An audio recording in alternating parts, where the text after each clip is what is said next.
Hello friends, নমস্কার। আমি রাকেশ, আমার চ্যানেল প্রবাস উইথ রাকেশ আপনাদের সবাইকে স্বাগতম। আজকে আমি একটা নতুন রেসিপি নিয়ে আসছি আপনাদের সবার জন্য, বেঙ্গলি স্টাইল মটন কারি। তো চলুন আসুন দেখে নেওয়া যাক মুম্বাই স্টাইলে কীভাবে বানানো যায়, সেটা আপনাদের সঙ্গে এই মুহূর্তে শেয়ার করবো। আমি যথারীতি কথা বেশি না বাড়িয়ে আমি চলে যাই সিধা সেই পর্বে। সো যেমনটা আপনারা দেখতে পেলেন, আমি আগেই বলেছি মটন কারি বানাবো। তো তার জন্য আমি কিছু মটন নিয়ে নিয়েছি, অলমোস্ট 500 গ্রাম।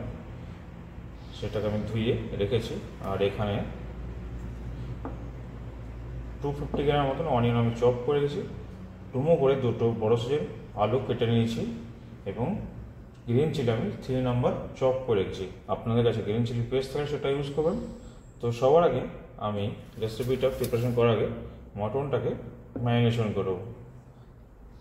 তার জন্যে আমি 1 টিস্পুন কাশ্মীরি চিলি পাউডার দিলাম,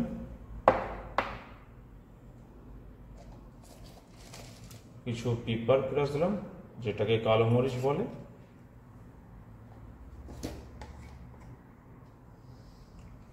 1 টিস্পুন টার্মারিক পাউডার বা হলদি পাউডার দিলাম,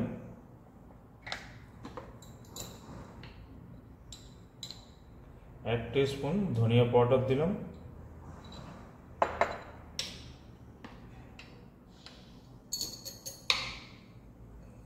এবং roasted cumin powder almost 1 teaspoon দিলাম,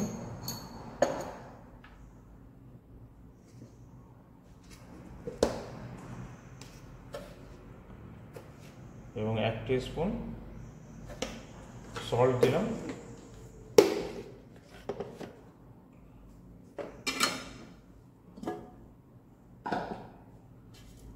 আর এইখানে কিছু আমি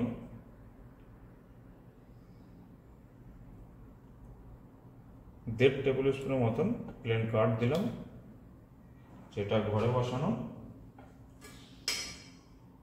এবং সবার শেষে, যেহেতু বেঙ্গলি মটন কারি, তো অতি অবশ্যই আমি কিছু মাস্টার্ড অয়েল ইউজ করব। এখানে কিছু মাস্টার্ড অয়েল ঢেলে নিলাম। এবার হাতের মাধ্যমে এটাকে ভালো করে মিক্স করে নেব।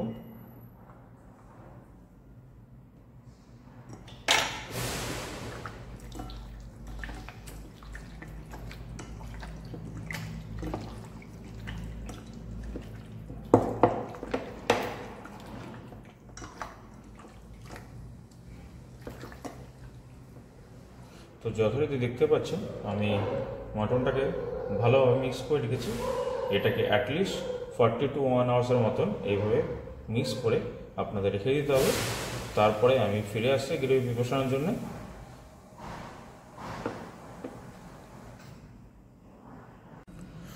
সো ফাইনালি গ্রেভিটা বানানোর জন্য আমরা একটা প্যান নিয়ে নিয়েছি। প্যানটাকে এবার ফায়ার করে নেব। প্যানটা হিট হয়ে আসছে। এখন উপর থেকে কিছু আমি সাদা তেল দিয়ে দেবো, আলুটা ফ্রাই করে নেবো বলে।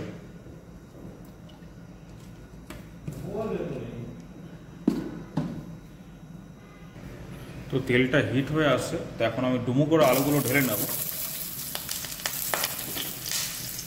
উপর থেকে কিছু কাশ্মীরি চিলি পাউডার এবং হলদি পাউডার দিয়ে নেব, টার্মারিক পাউডার কিছুটা দিলাম। ফায়ারটাকে অতি অবশ্যই এই স্টেজে একটু স্লো করে নেবেন, স্লো হিটে কুক করে নেবেন। অলমোস্ট 1 টিস্পুনের মতন কাশ্মীরি চিলি পাউডার দিলাম। এইভাবে স্লো হিটে রেখে ধীরে ধীরে আলুটাকে কুক করে নেবেন। কুক করে নিয়ে ফিরে আসবো আমরা। আলুটা লালচে করে ভাজা হয়ে গেছে, এই স্টেজে আমি বের করে নেব। ফায়ারটাকে অফ করে দিয়ে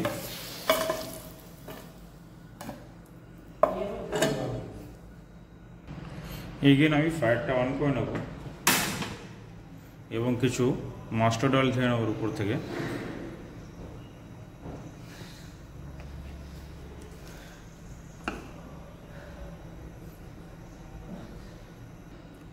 তেলটা গরম হয়ে আসতে আমি দুটো তেজপাতা, কিছু পিঞ্চ অফ কিউমিন সিড এবং গোটা 3-4 গ্রিন কার্ডামন সিনামন স্টিক নামমাত্র এবং ব্ল্যাক কার্ডামন 1 পিস ঢেলে নেব। আর পেঁয়াজ করা অনিয়ন যে চপ করে গেছিলাম পেঁয়াজগুলো সেটার উপর থেকে দিয়ে নেব।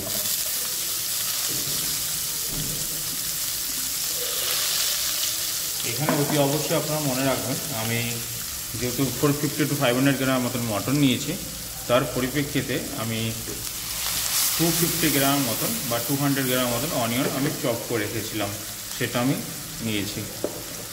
তো এটা ডিপেন্ড করে আপনারা কতটা কি, বাট আমি এই রেশিওটা বেশ ভালো পছন্দ করি, একটু হালকা থিক গ্রেভি। চাইলে পরে আপনারা অনিয়ন বা টমাটোর মাত্রা একটু কম রাখবেন, সেটা পাতলা হবে গ্রেভিটা, সেটা ভালো লাগে। আমি একটু হালকা থিক পছন্দ করি, সেই হিসাবে আমি অনিয়নটা নিয়েছি। ফায়ারটাকে একটু তেজ করে দিয়ে আমি উপর থেকে সামান্য কিছু নুন দিয়ে নেব, যাতে অনিয়নটা ফাস্ট কুক হয়ে যায়। স্টেজে নুনটা দেওয়ার মানে এটাই, সল্টটা হাফ টিস্পুন মতন সল্ট দিয়ে নিলাম ফাস্ট কুকিংয়ের জন্যে। আপনারা চলো অনিয়ন স্লাইস ইউজ করতে পারেন বা অনিয়ন চপ ইউজ করতে পারেন। আমি এখানে অনিয়ন চপ করে দিলাম, সেটা দিয়ে নিয়েছি। তো চলুন যথারীতি অনিয়নটা ব্রাউন হয়ে আসতে ফিরে আসছি আমি আবার।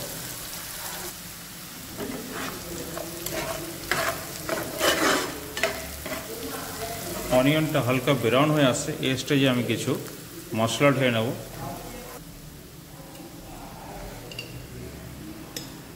Almost 1 teaspoon Kashmiri chilli powder দিলাম,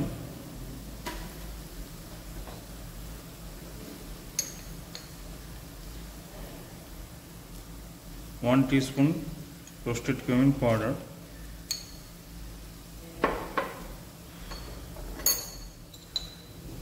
এবং 1 টিস্পুন করিয়েন্ডার পাউডার,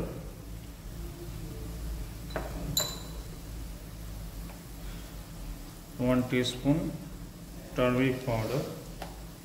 এবং যেহেতু আমি মটনটা যখন ম্যারিনেট করেছিলাম তখন আমি জিঞ্জার গার্লিক পেস্ট দিইনি, তো সেই সূত্রে আমি এখানে 2.5 টিস্পুন জিঞ্জার গার্লিক পেস্ট দিচ্ছি। এবার এটাকে ভালো করে ভুনে নেব।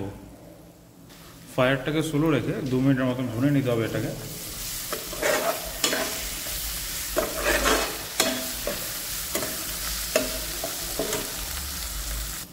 দু মিনিট হয়ে গেছে, এবার আমি উপর থেকে মটনটাকে ঢেলে নেব, যে মটনটা আমি 1 ঘন্টা ম্যারিনেট করে রেখেছিলাম।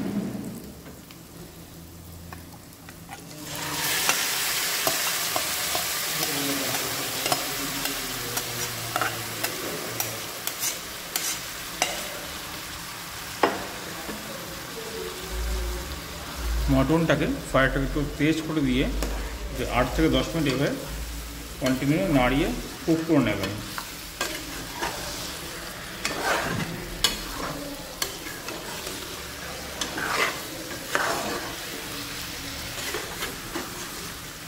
তো চলুন 8 থেকে 10 মিনিট পর আমি ফিরে আসছি আবার।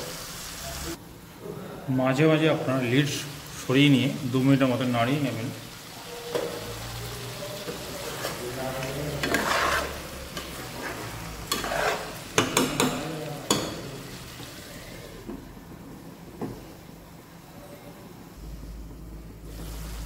তো দেখতেই পাচ্ছেন মটন থেকে মটনের যে জলটা সেটা ছেড়ে দিয়েছে। এইভাবে আরও 2 মিনিট, 8 মিনিটের মতন হয়ে গেছে, আর 2 থেকে 4 মিনিট আমি এইভাবে কুক করে নেবো লিড লাগিয়ে নিয়ে।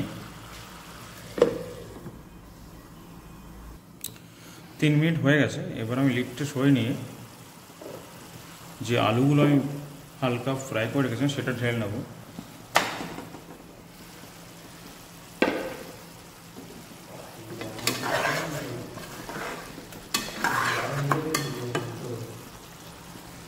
এবং এই স্টেজে আমি 2টো ফ্রেশ টমেটো কেটে একটা মিক্সি জারের মধ্যে ব্লেন্ড করে নিয়েছিলাম, সেটা আমি উপর থেকে ঢেলে নেব। আপনারা চাইলে টমেটো চপ করে দিতে পারেন, ফাইন চপ।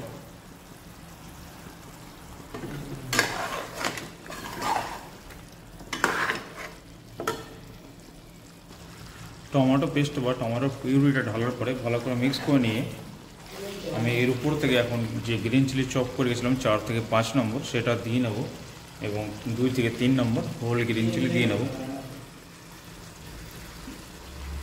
আপনারা যতটা চাইবেন স্পেসিফিক দিতে পারেন, সেটা আপনাদের টেস্টের উপর নির্ভর করে।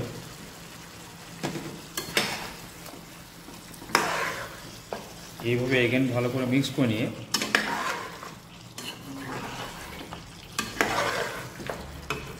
লিড লাগিয়ে দেবো আমি। এইভাবে 10 থেকে 12 মিনিট মাঝে মাঝে নাড়িয়ে নিয়ে কুক করে নেবেন। 8 থেকে 10 মিনিট হয়ে গেছে, মধ্যখানে আমি দুবার নাড়িয়ে নিয়েছি। আর একবার নাড়িয়ে নিয়ে আমি এখন উপর থেকে উষ্ণ গরম জল দিয়ে নেব বেশ কিছু মাত্রায়।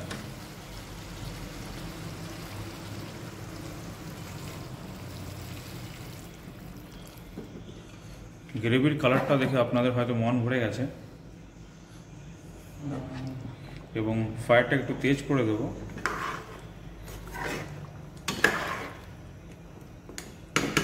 যখন বয়েল চলে আসবে প্রপারলি, তখন এখানে ফায়ারটাকে স্লো করে দেব।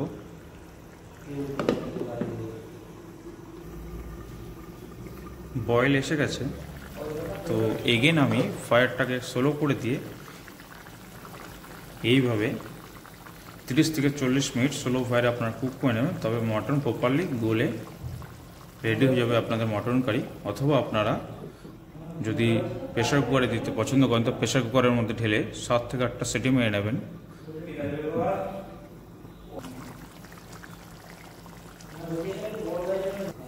তো এইভাবে আমি 30 থেকে 40 মিনিট স্যালো ফায়ারে কুক করে নেব। কুক করে ফিরে আসছে আবার এগেন।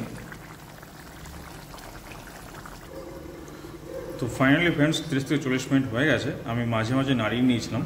তো দেখতে পাচ্ছেন মটন কারি ডান। তো প্লেটিং করে ফিরে আসছে। এর মধ্যে একটা কথা বলতে চাই, যে আপনাদের আমি বলেছিলাম প্রেশার কুকারে যে আপনারা সিটি মারবেন 7 থেকে 8টা সিটি মারবেন। কারণ এই জন্যই বলেছি আমি, যেখানে আমি থাকি সেসেলস একটা আইল্যান্ড, ইস্ট আফ্রিকার একটা দেশ। এখানে যে মটন প্যাকেটিং মটন আসে আমি সেটাই কালেক্ট করেছি। সেই মটনটার কোয়ালিটি এরকম, যে আমি এর আগে একবার ইউজ করেছিলাম। তো 3 থেকে 4টা সিটি মারলে হয় না, তাই 7 থেকে 8টা সিটি মারলে পরে বরাবর কুক হয়ে যায়। তার জন্য আপনাদের কাছে এই ইনফরমেশনটি দেওয়া। অবশ্যই দেশে বা কলকাতা বাড়ি বা বাংলাদেশের যেখানেই হোক, সেখানে 3 থেকে 4টা সিটি এনাফ হয় মটনের জন্য। তো চলুন যথাযথ আমি প্লেটিং করে ফিরে আসছি আবার। ফায়ারটাকে অফ করে নিয়ে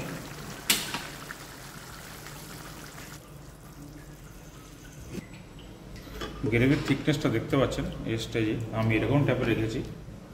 আপনারা চাইলে একটু পাতলাও করতে পারেন, বাট আমার ঠিক এরকম এস্টিমেটের সাথে এই রেসিপি ঠিক ভালো লাগে, পারফেক্ট লাগে, তাই এই থিকনেস রাখা। প্লেটিং করার আগে হালকা একটু গরম মশলা আমি ছিটি দিয়ে মিক্স করে নেব। 2 পিঞ্চের মতন গরম মশলা দিয়ে নিয়েছি আমি।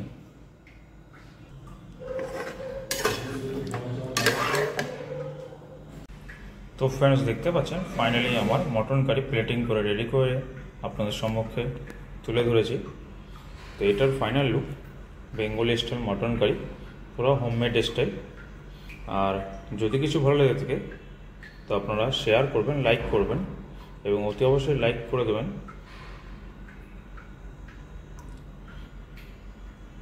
এর সাথে স্টিম রাইস অসাধারণ। আমরা সাধারণত বাঙালি হয়ে দুপুরবেলা গরম স্টিম রাইস এবং মটন কারি বলতে অপেক্ষা রাখে না। আমার নিজের মুখেও অলরেডি জল চলে আসছে। আমি স্টিম রাইস বানিয়ে নিয়েছি, তা দিয়ে আজকের দুপুরের খাবার এটাই আমার। তো চলুন আজকের মতো এই পর্যন্তই। নেক্সট কোনো ব্লগে নেক্সট কোনো রেসিপিতে আপনাদের সাথে দেখাবে আবার। আজকের মতো টাটা, বাই বাই।